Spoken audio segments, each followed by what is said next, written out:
Ladies and gentlemen, my name is Rico and I'm a personal recovery. My clean date is 24th October 2023. I'd like to make a deep and personal commitment not to drink or use drugs just for today. Thank you.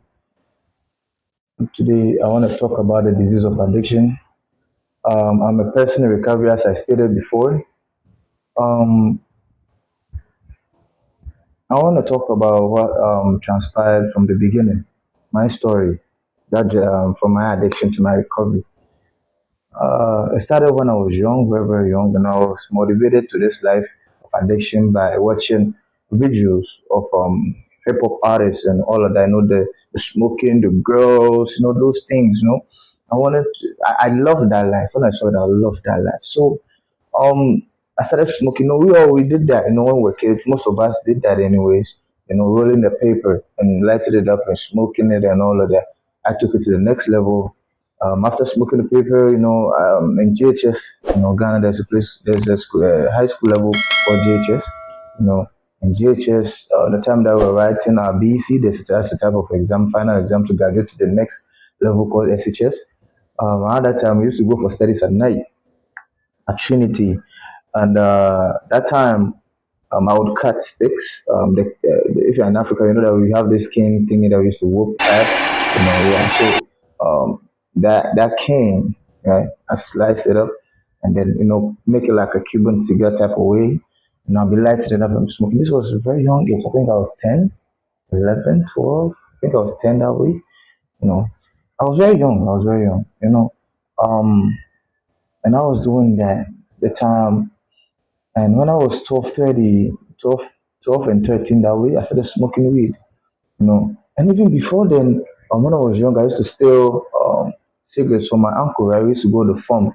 When I was young, my mom left me in the village for 2 years. She had to do some course. And then that was a way of me also learning some things in the village, like, growing up.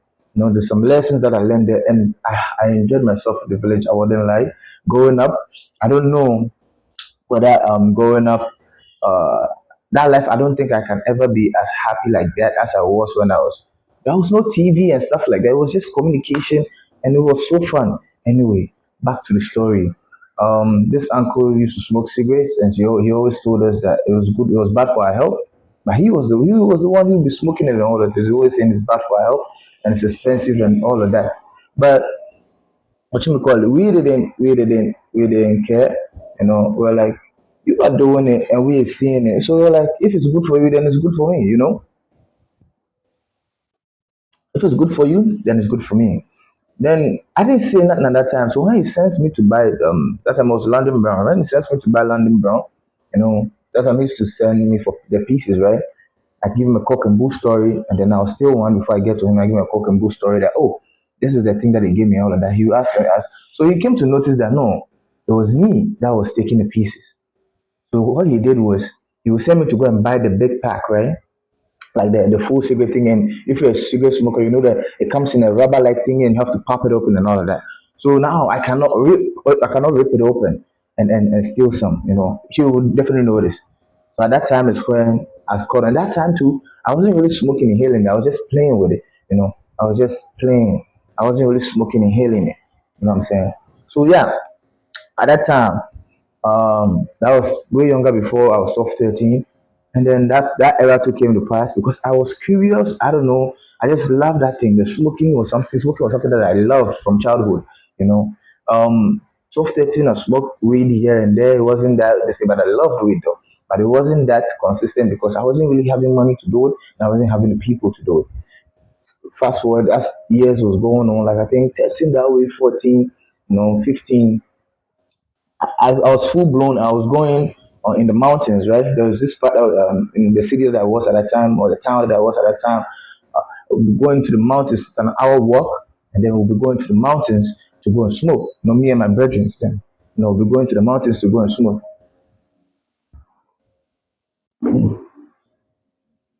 And at that time, there's this amount, one city, right? That time, one city was a big, long road, but man, like it's a long one. Not today when weed is not, it's even expensive, like expensive this now, and it's even, you see them road a thing like, I don't even know what they're doing, but hey, that's on you, man. I mean, but back in the day, it was big and long, bro. one city, we would smoke and enjoy, man. In the mountains too, it's like an hour journey. And I used to have this girlfriend who used to sell porridge at the roadside. So every time we come from the mountains, right? Even on the way, there was this lady that sells popcorn, and me and my niggas would be like, sorry, me and my brethren, sorry about my, anyways, me and my brethren would be like, okay, one would divert the lady or divert the lady's attention, and then the other was still the popcorn. There was some time got to a point where we were so sloppy, we didn't even care whether she called us or not. And I believe she called us, but she just let us go because she knew exactly what was going on. We were high, we had of our heads, we didn't know what we are doing. We just took the popcorns and left, and she just left us come to the roadside because I have a girlfriend there, and because of me, she will serve us porridge to drink, you know. And it went on and went on. I took this thing to the next level where even it got to a point, there was one of my friends, right? They wanted the weed stuff and they asked me to buy. I didn't give them. So they quickly came home to report to my mom that I smoke weed and I have a couple of it on me. So when I came home, my mom looked at me, that time I was eating banku. My mom served banku, nice one. I was eating banku, and my mom was like, "The friends came here, and they said something that got me confused. They said you're smoking weed." I look at my mom and I was like, "That is a lie, man. I never smoked in my life. Me, I have weed on me. I have two rolls on me, man."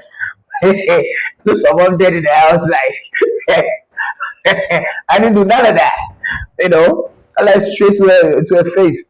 Even went to church the next day, cut my hair all down and stand in front of the church congregation and be like, I thank God for how far He has brought me and delivered me from this situation. My friends have been saying to my mom that I smoke weed. I don't.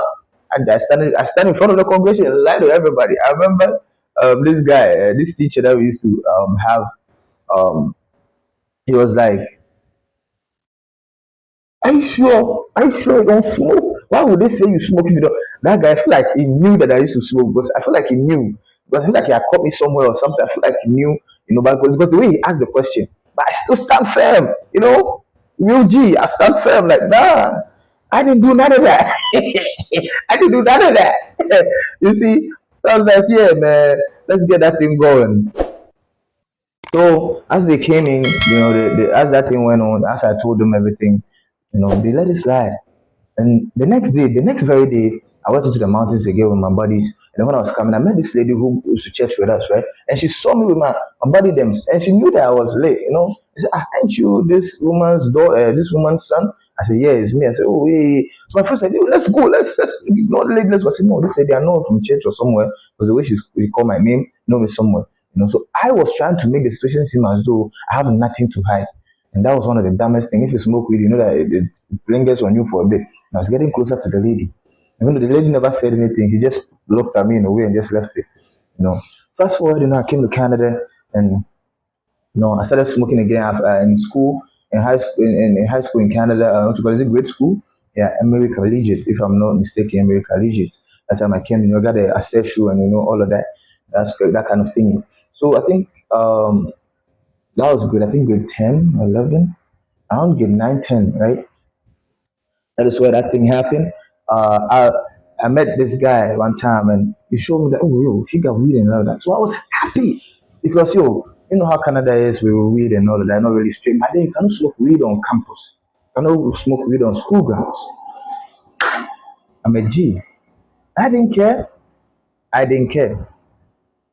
I found a spot on campus or in school that I created this spot that I was smoking at. You know, don't get me wrong. They got a smoking place where you could smoke cigarettes and all of that. But me, I want to find a place where I could smoke weed. And I was like, yeah, it's wrong. And then as time goes on, it became a place where people actually come around and come and smoke. People actually come around, come and smoke, and I met people, and it became a thing you know. So I was smoking little by little on that side. That time I wasn't even smoking big and long thing. It was some little ones, some small ones that, that time, I don't know, I wasn't having access to the thing like that. And there was this guy, is it Karim? Karim. Karim is from Pakistan, I think, if I could remember it correctly. Wherever you are, Karim, shout out to you. I miss you, brother. It's been forever since that time I've not seen you again. Yeah.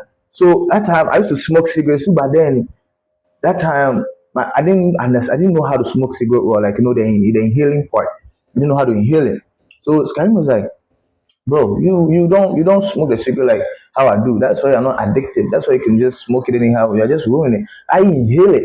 So you show me like inhale it and all of that. But I couldn't inhale it at that time. I didn't even know how to smoke cigarette properly at that time. But the weed, the weed, I will hold it all in, and it will be I would just be envious to let even the smoke come out. I love the weed. So I didn't know how to waste smoke on the weed, but the cigarettes, I didn't know how to smoke cigarette at that time. But then, and that was that. Um, Fast forward, started getting money. I was with my dad, and my dad saw the way my party lifestyle was going. He took me to my own spot. It's like, yo, you got your own space, and you can do all of that there. You're a man now. You know how it is when you go upstate and you are young and you are past 16. You gotta go find your own way. And my dad taught me how to be a man without yelling at me, without what you call it, beating me or stuff like that. Without yelling at me. My dad taught me how to be a man. You know what I'm saying? Yeah, he is a real G for that. Much respect that. I respect you for that, man. Um, so he gave me that space, like, okay, yo, go do your thing. You know what I'm saying? And he told me one or two things about the stuff and like that, how to run around and all of that. Told me one or two to keep me going. Bro, it got worse. Girls were around. My neighbors over there call me Sammy Ganja. Sammy Ganja. Now respond, slow down now. Why do they call me Sammy Ganja? Because of the weed, the different strains that you could smell from that the what you call it, my room coming out and stuff like that. You could smell different strains every other day. Always you could smell weed. Always you could smell weed. I'm telling you. Always you could smell weed. There is no day that you wouldn't smell weed. And then the only time I will come outside is to come and take a cigarette, smoke a cigarette. And mind you, at that time, somehow I learned how to smoke cigarette unknowingly because of the rate I smoke weed. It became severe. Like I was smoking weed back to back now. Now, when I was smoking cigarette, at that time, before I realized how I was smoking. I knew how to smoke cigarette because of how to inhale it and all of that about the weed. It was automatic. My jaw system, anytime something goes to my lip like that, when I'm dragging smoke, yeah. It was so bad that for some time, I got myself Cuban cigar and then I inhaled Cuban cigar. Cuban cigar is not to be inhaled; it's supposed to be puffed like and be drag like drag and blow out. But I was inhaling Cuban cigar. Yo, if Shahid is seeing this, Shahid was there when I was losing my mind, man. Cuban cigar was messing with my head. If I felt like taking a dump, it wasn't working. I was just uncomfortable. Yo, whole tobacco, whole big long tobacco that I was on. It's just insane. But I will get to that. So my addiction was a progress. And back in the day too, before I even flew to Canada, back in the day, they used to call me Club Nshofu, and that's a dialect from Ghana, Chi. Club Nshofu is like club. Look at your belly. Why do we say this? Beer, because of the rate at which I've been drinking beer, and beer it was known to give poor bellies. So I'm a big fan of beer. I love beer, and when we go out, I drink beer by the crate. You see me popping beer all the time. See me club, see, and it's just so I don't know how to put it. I don't know how to drink one and just I've been drinking back to back. I was an alcoholic too. I didn't know at that time. But in the street we thought that what you call it.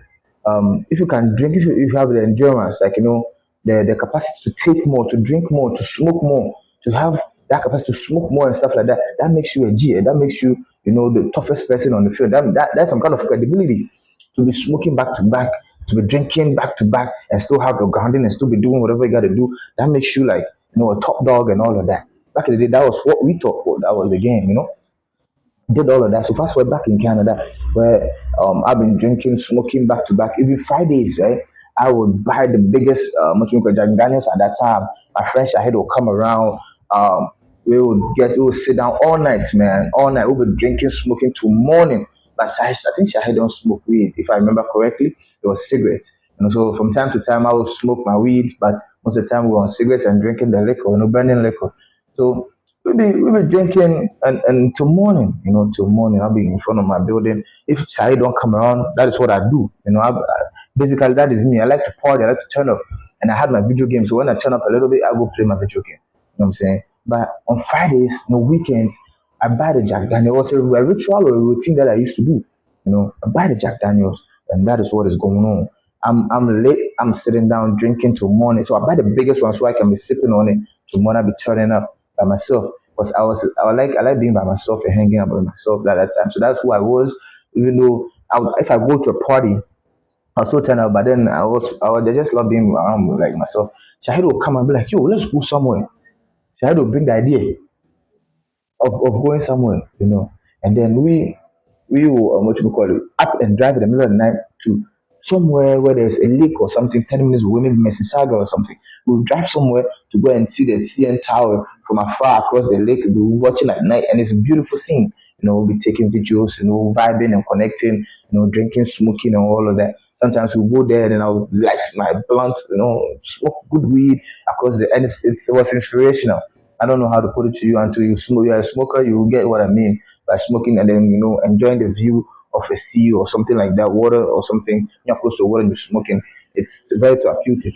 I'm not encouraging that go and smoke, because I'm a person in recovery and this thing is to, educate people that are what you may call it, struggling like how I was struggling and I didn't have a solution, but I came to find a solution and ever since then I am 2 years clean. I've not drank, I've not smoked. At the same time, it's your choice. If you want to smoke, it's your choice. I still love weed, but I know it's not good for me, so I have what quit. Yep. So what you may call it. As time goes on, it was epic. How should I put it? And at the time too, I had what you may call it. I was around Jamaicans and stuff like that. I had a Jamaican girlfriend too, you know, who also smoked. But then she was even stopping me from smoking. But so I'd be hiding it. I met my Ghanaian people too. We started turning up upside down, and all of that. That time I wasn't really getting money, but we were turning up, Even a girl once said that anytime I come to and this girl was in Nigeria, I think. Anytime I come to the crib, if I don't find my weed, then I'm feeling. And it was true. At that time, when he said that, I was excited because I felt like it was a name then, but it was the dumbest thing at that time. I was feeling like there was a problem with me, but I thought I was a G. I thought it was something. But on the street, the knowledge is different, the understanding is different, So I was like, all right, you know what I'm saying? Yeah, it's true. Yeah. You're not gonna get late. So when I come and see me, I'll be like, I'm a muscled up guy too, I'll be training. So if people don't know I'm beast, I'm a muscled up guy who'll be smoking back to back. And then go to my addiction got so worse that you could see from my structure that I've lost weight, and all of that. I wasn't paying attention to the gym no more. I even stopped going to the main gym and I was trying to lift weight at home. I was keeping on point, but I wasn't as deep as I was, but my body was okay at that time. I never stopped exercising though, but it slowed me down. It slowed me down. I lost weight, and all of that. But what you may call it. That wasn't even the severe part. The severe part was when I met some millionaires who told me how to make money, real money, and I was touching money and my neighborhood could see it. There was cars always around and all of that. I was smoking up constantly with girls and stuff like that. I was turning up. I was wilding, you know. And that time I buy a lot of weed. Like I'll be smoking back to back. I met this guy who motivated me. We linked up. I got my certification. We took into the weed business, bro. We just it was even worse. People that saw me, I'll be selling this thing weed and stuff like that. They see me that I'll be at the front of the building, the place where we be selling the weed. I'll be smoking all the time. Until a client comes to buy something, I'm smoking whether weed, cigarette, but I was weed all the time. I was smoking back to back. People didn't get it. They thought it was a G and stuff like.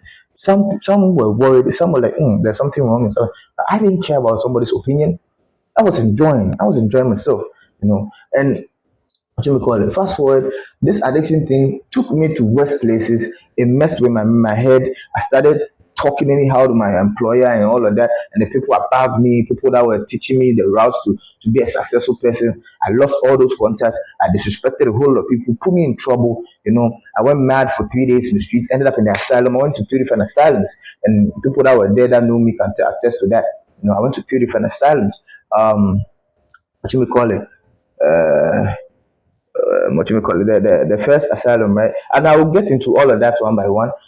I ended up in the street for 3 days, I was running around, going door to door, like like somebody is chasing me, or I'm looking for somebody trying to. I don't really remember the story well, but what I can remember is I remember going door to door, trying to open gates and stuff like that, entering places, and stuff like that. And again, I don't know what's going up in the store. You know what I'm saying? Yeah. So that's why I always say in some of my thingy that when I'm on live or something like that, I talk about how people that are mad are not crazy. They just see the world different because the time that people said I was mad, I was seeing the world differently. My understanding was different at that time. So yeah, perspective. How I saw the world was different. But then they called me mad. And that will go on social, what do you call it, societal construct. I'll talk about that a little bit more for you to understand some things. But this year is my login to talk about my addiction time. So yeah, at that time, fast forward, I was wearing design. I wouldn't wear anything that was fake. I was wearing design up and down. I wasn't sleeping. Loud music, smoking Cuban, what do you call it, weed, cigarettes, Captain Blacks, and all of that. I'm smoking. I'm not sleeping. I'm going back to back. Driving and all of that. I don't sleep. And I was passing. I was just doing a whole lot. I was spiraling at some point. I was spiraling at some point. I wouldn't lie to you. I was spiraling at some point. And I thank God for how far He has brought me. Thank God for the recovery game. It got to a point where after disrespecting everybody and stuff, like going to the sun and stuff, I lost contacts with work and all of that. Couldn't make money. People didn't want me around, and stuff like that. So I was losing, and I started, but just everything just got messy. My dressing, everything, my hair was unkept at a point. I would go for days without bathing.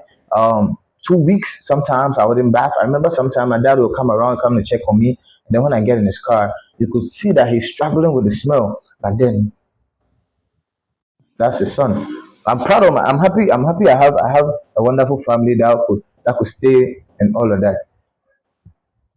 This is what you may call it, the first episode. I'll get back with you with more. Thank you so much for listening. I'll see you on the next one. My name is Rico, by the way.